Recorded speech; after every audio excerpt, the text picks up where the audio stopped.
Hello and welcome. You're watching Newsline Live with me, Neha Khanna, and joining me today is a very special guest, Jacinta Allan, Premier of the state of Victoria in Australia. And she's also the longest serving female minister in Victorian state history. Premier, welcome to Newsline and welcome to India. Thank you so much, Neha. It's wonderful to join you.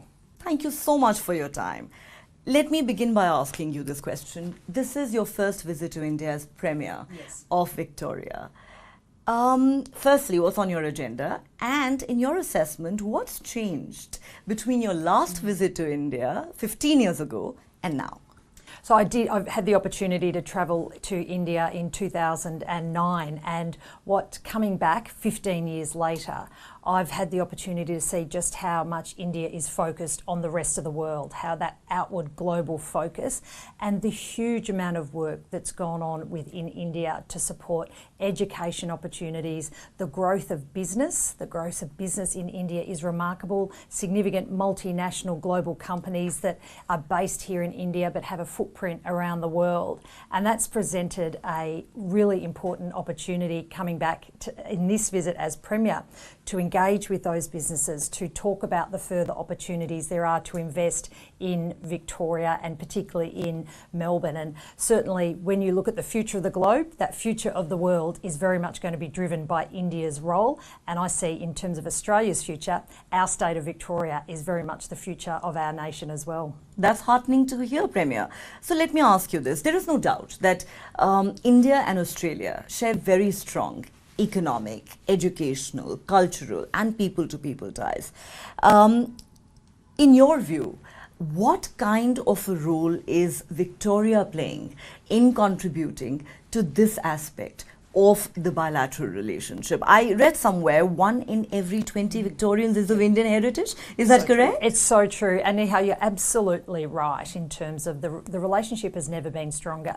And that plus the fact that we are home in Victoria to the largest number of Indian-born Australians have chosen Melbourne and Victoria as their home. And so it's that strong foundation, those strong cultural ties, economic ties that have given me this incredibly important foundation to build even further. And we also have what underpins that relationship is a shared set of values, focused on families, focused on education, focused on working hard, and also making a contribution to your community. Their values we both share. And that also too has provided the opportunity to open up more conversations about how we can welcome jobs and opportunities in Victoria, but also too to support economic opportunities, education opportunities here in India. You know, I want to dwell on both those aspects, the education opportunities and the employment opportunities. Let's start with education, which is a very important component of the India-Australia relationship. Victoria is known as the education state. It is home to 8 public universities, and capital Melbourne has been ranked as Australia's best student city. How significant a role is Victoria, in your view, playing to bolstering this aspect of the relationship between the two countries? Education is at the centre of the relationship, and you've identified we do have world-class education institutions, but also too those universities and TAFE institutes have deep connections here in India. For example, Deakin University, one of our great Victorian University, has had a presence here in India for 30 years. It was a world leader in terms of universities coming and establish a presence and a relationship. And many more universities. And it's the first foreign university to set up its campus in India, in Gujarat to be precise. Yes, and it's that's really led the way for other Victorian universities to come and also establish a presence. We opened the University of Melbourne, Australia's top-ranked university, the University of Melbourne. We opened this week and celebrated the opening of their global centre here in the heart of Delhi. Also too, we're seeing great partnerships being forged. A great partnership, an example of that is between the Royal Melbourne Institute of Technology and BITS Pilani, who are offering a joint degree in civil engineering, a PhD opportunities. Students study in India for two years, They study in Melbourne for 2 years and they come out with 2 degrees that they can put on their wall. And that comes about as a lot of hard work, and it comes about too as a result of those really direct people-to-people relationships that is providing education opportunities for students on both sides of the relationship. Premier, there's one challenge that I want you to address. There's a problem that Indian students are currently facing in its attempt to curb immigration. Australia seems to have made it a lot tougher for international students to get student visas. The visa fee, for instance, has more than doubled since the 1st of July. It's gone up to 1,600 Australian dollars from 700 Australian dollars. The amount of savings that international students need to get an Australian visa has been raised from $24,500 to $29,700, and this was the second increase that was announced in the month of May in 7 months. My question to you is that this is going to adversely impact Indian students for whom Australia ranks amongst the top 5 higher education destinations. Do you not believe that this move by the Australian government will force Indian students to look elsewhere and also in the process adversely impact the Australian economy and the Victorian economy? Because at the end of the day, international education is one of Australia's largest export industries. It is, and Neha, I want to take this opportunity to say very, very clearly to the broader Indian community that Victoria and Melbourne remains an absolutely welcoming place for Indian international students. We are not only the #1 destination for international students studying in Australia, we're the #1 destination for Indian students choosing to study in Australia, and we not only want to keep it that way in the face of some of those changes that have been made by the national government, and I really do understand the concerns that you've raised. The role that we are playing as a state government is to continue to emphasise very strongly with words and actions. We want to continue to encourage international students to feel welcomed in Victoria, but we're also taking some practical steps on how we can continue to support the work. I've mentioned the university partnerships. We have a great opportunity in the delivery of transnational education to do more partnerships with Indian universities and institutes here in India. And not only is that a great relationship, a great opportunity for shared study and learning, together Indian universities and institutes, Melbourne and Victorian universities and institutes are producing global citizens with a new superpower, which is cultural intelligence. And I announced a fund this week, a $5 million fund called Yes to International Students, that's going to support more of that delivery of transnational education by Victorian institutes here in India, and that will continue to drive that focus on international education that we know is so important to the Indian community. It's important to me as well, and that is why we've announced that really practical way that we at a state level can continue to support students here in India who want to study at one of our universities. You're doing your bit to support Indian students who want to study in Victoria.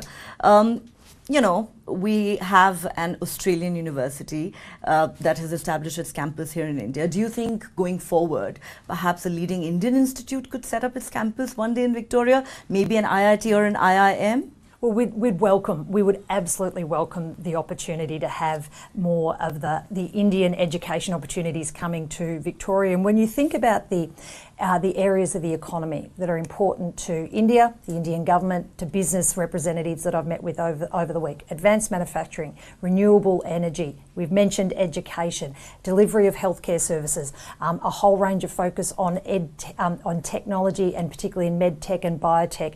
These are also our priority areas, and I released while I was here our new India strategy called Our Share Future, which identifies these opportunities, and we'd absolutely welcome the opportunity to continue to look at new ways that we can support education delivery, business investment in Melbourne and Victoria.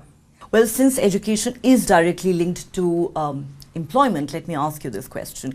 What kind of work opportunities is the state of Victoria offering to young Indian professionals, and are most of these in the software engineering and tech sector and the startup ecosystem, or are there opportunities elsewhere too? Look, those startup opportunities, the tech opportunities are huge in Victoria, and we have a real focus in those areas, as I know is a focus for India as well. But this is another announcement I made during my visit here in India, where we've announced that for the visas, the skilled migration visas that we support as a state government within our national system, we're allocating a quarter of those places to international students who've studied at a Victorian University of TAFE and want to stay on and bring their skills and talents and abilities into regional parts of Victoria. Again, another really practical way that we can support those international students with great skills and degrees to come and live and work in one of our great parts of Victoria.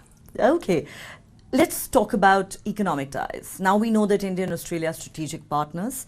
A free trade agreement titled the Australia-India Economic Cooperation and Trade Agreement came into force 2 years ago in 2022. Victoria is known as Australia's gateway to the world, and you just referred to this, Premier, that in 2018 you launched Victoria's India strategy, Our Shared Future. So if you could elaborate on this, what is Victoria's India strategy and what measures is the government taking to further bolster trade and investment ties between the two countries? So when I was a minister in the Victorian government 15 years ago and had my first visit here to India, I wrote to the then Premier and said we should have a strategy. Victoria needs to have a strategy that's focused on India, focused on the partnership, focused on the opportunity.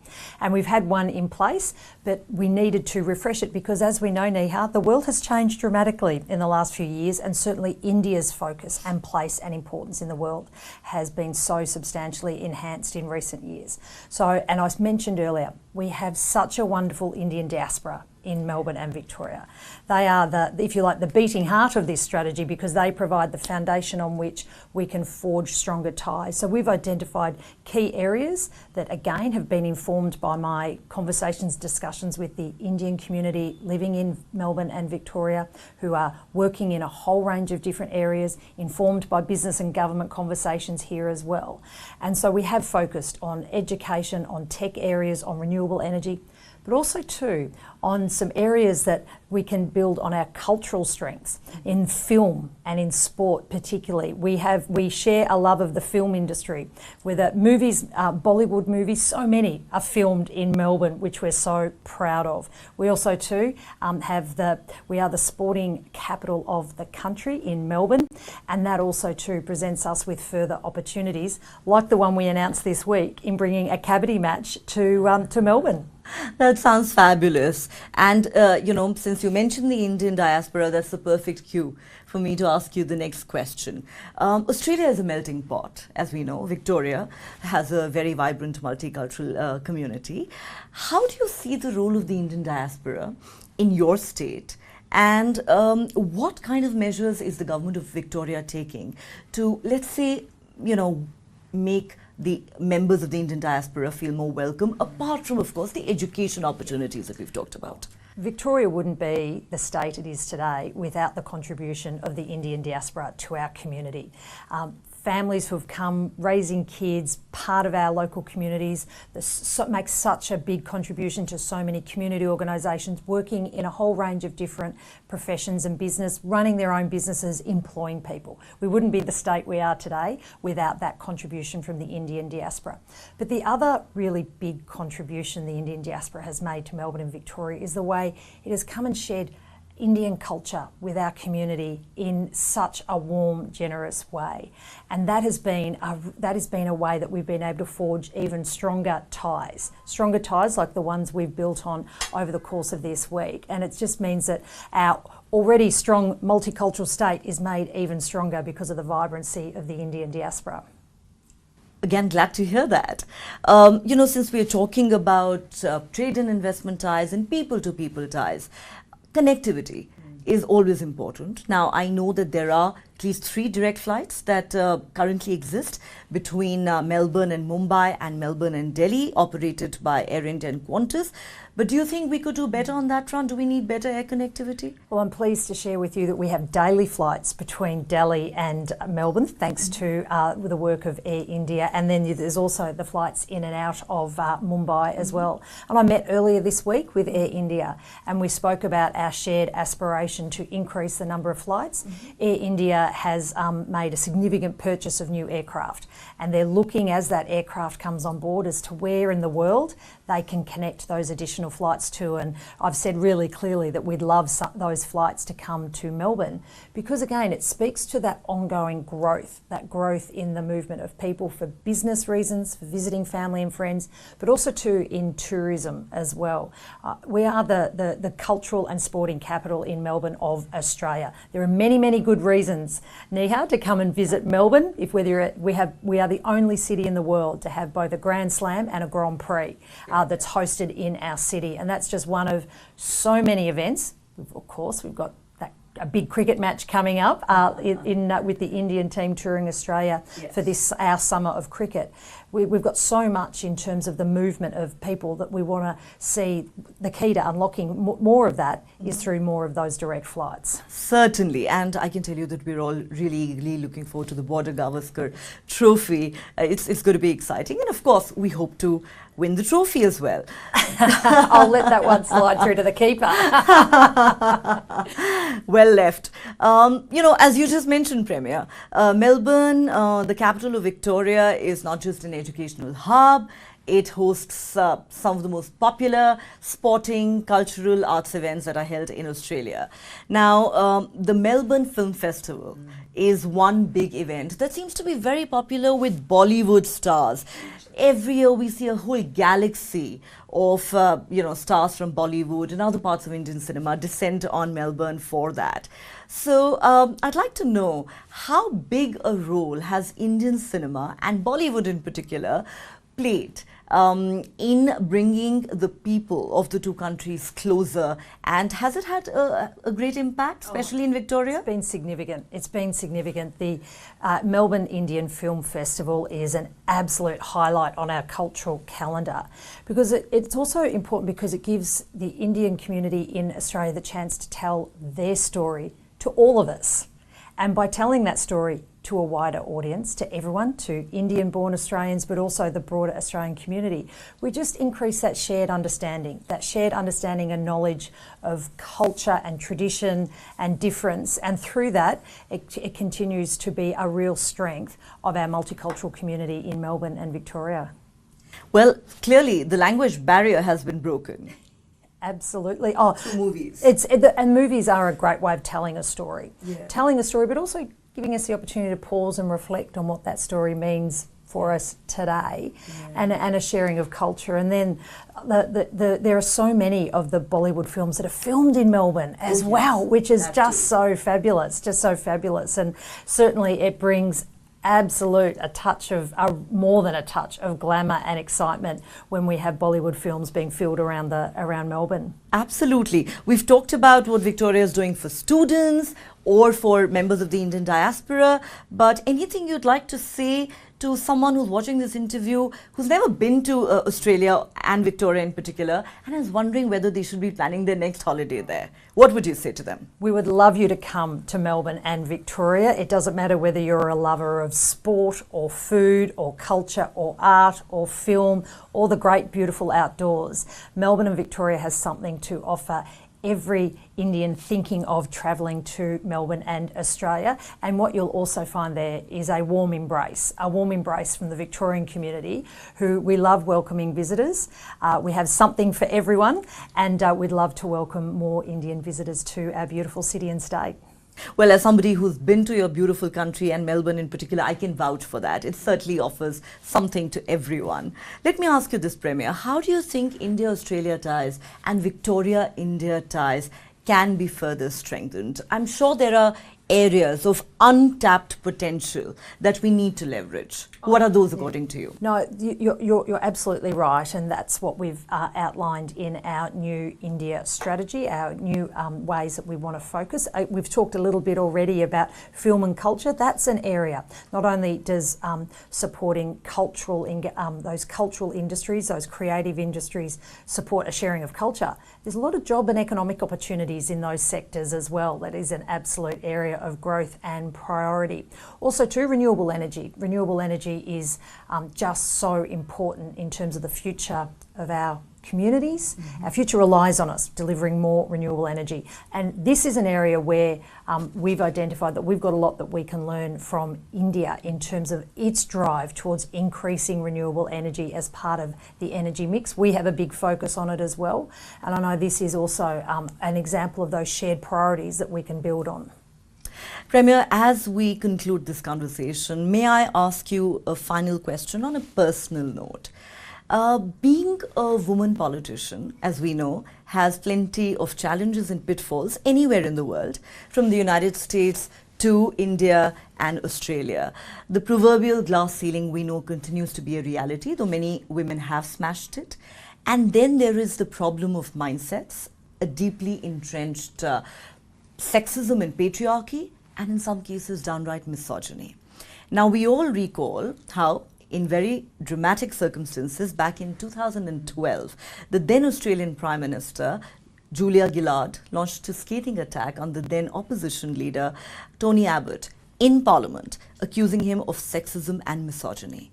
Therefore, I want to ask you, you are, after all, the longest serving female minister in Victoria. As a woman politician, what has your own journey been like? Look, I've had the opportunity to be mentored and supported by other women. Julia Gillard is a friend of mine, and I've had the opportunity to have her support on my journey.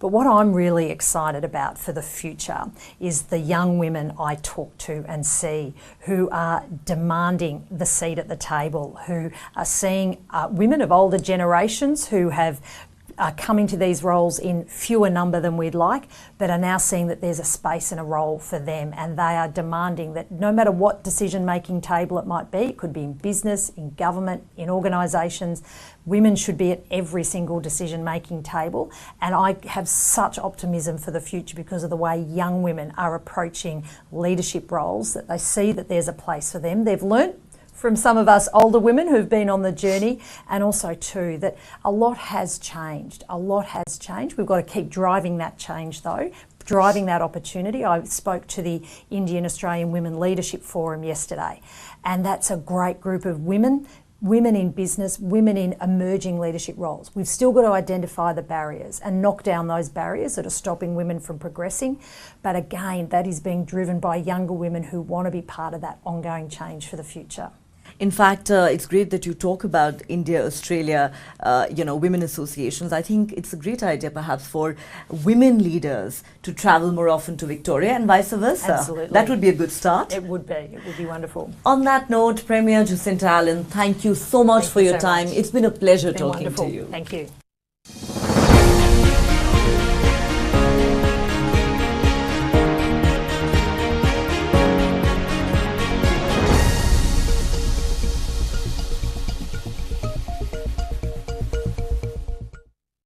For the very first time in our investigation, we unmasked the killer of Ravindra Matre. In 5G, we have to stand with the world, and in 6G, we have to lead the world. Winning a Grammy was an absolutely surreal experience.